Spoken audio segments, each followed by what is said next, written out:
Hi there, my name is Francesco Coni, and I specialize in helping couples build stronger, healthier relationships. In today's video, we're tackling the subtle ways controlling behavior can creep into relationships, and more importantly, how to break free from those patterns to create a deeper connection. How can you identify and overcome controlling behaviors in relationships? Well, controlling behavior in relationships isn't always obvious. Sometimes it's subtle, masked as concern, guidance, or protection. But when one person's need for control overshadows the other's autonomy, the relationship suffers.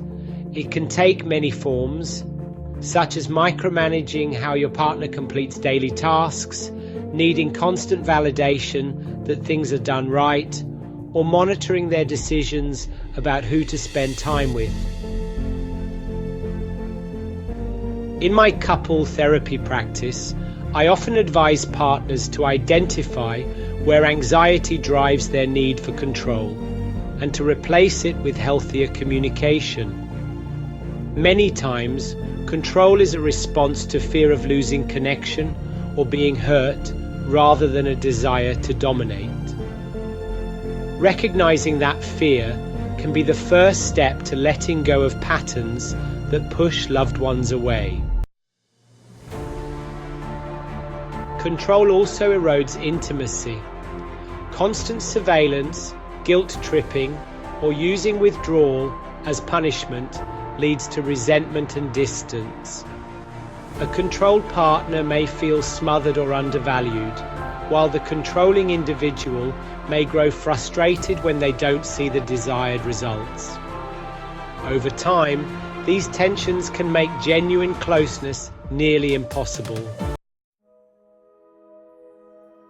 In couple therapy, we typically approach this by helping partners uncover the underlying triggers: past betrayals, low self-esteem, or perfectionist tendencies that fuel controlling behavior.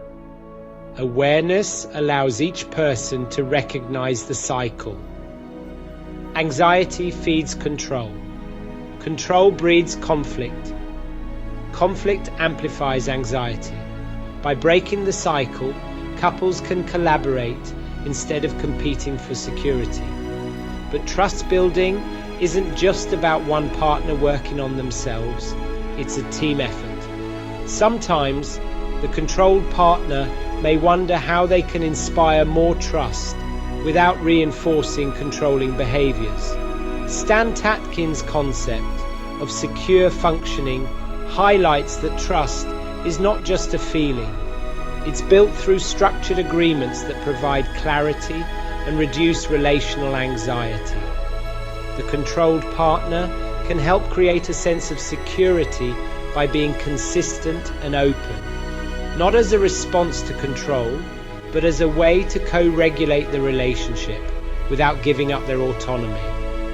At the same time, even in an open and collaborative dynamic, some people's controlling tendencies are deeply rooted, whether from past trauma, attachment wounds, or ingrained habits.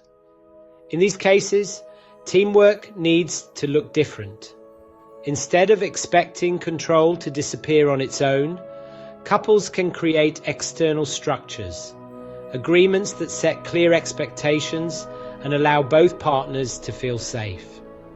For example, instead of a controlling partner demanding constant updates, an agreement might be, we both let each other know whenever a plan changes, or we check in daily at a specific time. But we don't check in obsessively. This turns control into collaboration, removing the emotional charge and making it a practical solution rather than a personal issue. We call this secure functioning, where trust is not just about reassurance, but about creating a stable framework for the relationship. Over time, these structures can be revisited and made gradually less intrusive on the controlled partner. When done in couple therapy, this transition is guided, helping the controlling partner adjust without feeling abandoned or rejected. This makes it easier for them to step away from control without experiencing the process as a loss of security. Over time, as these agreements create stability, the need for rigid control often naturally decreases. The more both partners feel secure within the structure they've built, the easier it becomes to loosen restrictions and make adjustments that respect each person's autonomy. This shift isn't about one partner giving in. It's about growing trust through consistent mutual effort. It's also important to recognize that control in relationships isn't always personal. It can be a learned response from past experiences. Some individuals have never seen trust modeled in healthy ways, which makes them default to control when they feel vulnerable. When both partners approach the process with patience, self-awareness, and a shared goal of security, they create a foundation where trust becomes the norm, not the exception.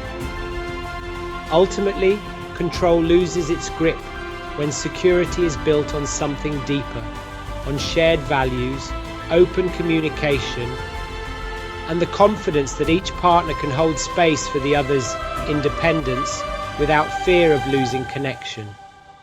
This is what transforms a relationship from a cycle of tension and control into one of resilience and teamwork. Letting go of control doesn't mean losing influence. It means shifting from dictating to discussing, from pressuring to persuading, and from demanding to trusting. Control might offer short-term relief, but real security comes when both partners feel heard, respected, and free to choose each other every day. In my couple therapy practice, I encourage couples to balance stability with flexibility, using routines that foster consistency while allowing for freedom and personal growth.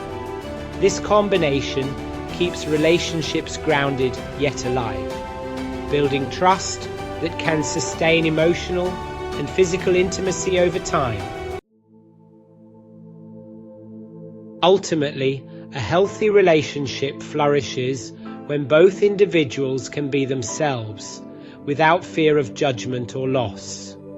By learning to manage anxiety, communicate openly, and offer genuine support, couples replace the need for control with genuine connection and mutual respect.